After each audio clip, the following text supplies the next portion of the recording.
Attorney, pinatira po ako sa lupa, pinayagang magtayo ng bahay at magtanim. Tapos ngayon, pinalis ako at ayaw bayaran ng pinaghirapan ko. Paano na? Makinig ng mabuti.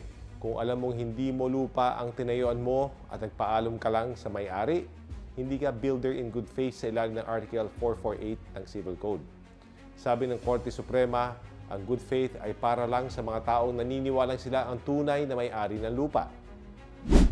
Anong ibig sabihin nito? Paano yung bahay at tanim? Kung ayaw ng may-ari na panatilihin ng mga ito, hindi siya obligadong bayaran ka. Dahil hindi ka good faith builder under Article 448 ng Civil Code, wala ka ring right of retention.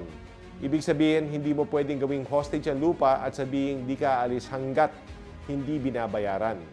Ang tanging karapatan mo, baklasin ang bahay at bunutin ang tanim sa sarili mong gastos. Pero teka, may mababawi ka pa rin tulad ng necessary expenses. Under Article 546 ng Civil Code, dapat bayaran ng owner ang mga gastos mo para ma-preserve ang lupa, gaya ng drainage o dike. At kung gagamitin o papakinabangan ng owner ang tinayo mo, doon pwedeng maningil para maiwasan ang unjust enrichment sa ilalim ng Article 22 ng Civil Code. Pero kung papatagin lang niya ang lupa, walang enrichment, kaya walang bayad.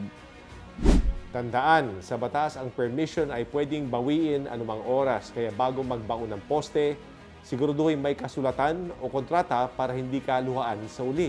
Kaya't bago maksyon, lagi mo na pag-isipan. Ito si Attorney Tony Raman, handang magbigay ng free legal advice na wala lokohan.